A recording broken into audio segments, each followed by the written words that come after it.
around Tuesday. A lot of times when you go grab people to pray with you, a lot of times they listen to your prayers. Oh, okay. Y'all getting mighty quiet on me. Right. A lot of times they listen to your prayer. They're praying on your prayers, and they turn around and beat you up with your own prayers. Amen. God said, well, that's your fault because I didn't tell you to take them with you anyway. When God gets to speaking to you about something, when God gets to speaking to you about vision, if God says you go, then you go. You don't need nobody but God with you.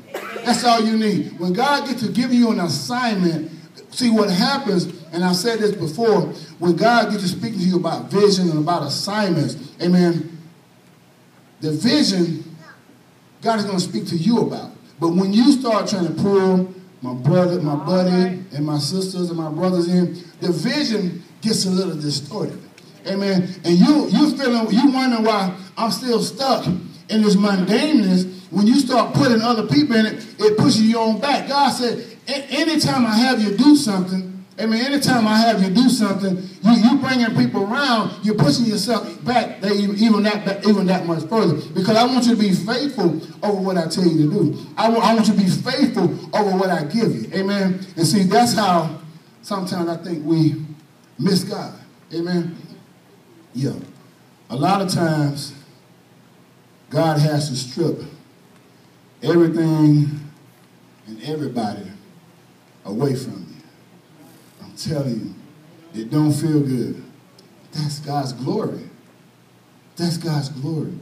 God has to close some doors sometimes that you just really thought should have been open. God sometimes has to remove some people that you just really thought was supposed to be in your life. Amen. God has to walk you off that job that you thought was your source. God had to take that car away from you that you thought was really your car. God has to do some things in your life that don't feel good to get you to your place of destination. Well, y'all don't hear me on that.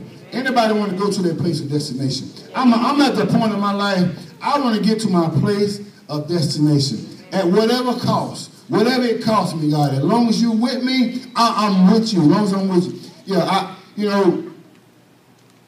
don't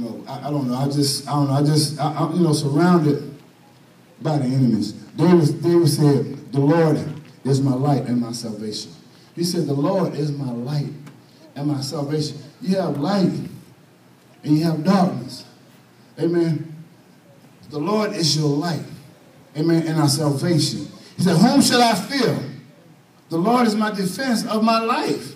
He's the defense of my life. Everywhere I go, the Lord is the defense of my life. Amen. Even though I'm surrounded by the enemy, David is saying, even though they're coming at me, even though they're trying to destroy me, the Lord, you are my defense of my life. You are the defense of my life. Even though I went through all this brokenness, even though I went through being broke down, even though I went through people walking in and out of my life, even though I went through all this, David said it this way. He said, I would have fainted. David said, I would have fainted had I not believed to see the goodness of the Lord. See, that's why I am in my life. So much stuff coming at me. So much stuff coming at my children. So much stuff coming at my wife. So much stuff coming at this congregation. I would have fainted had I not believed to see the goodness of the Lord. In the land of the living, y'all. I mean, you got to get to a point in your life.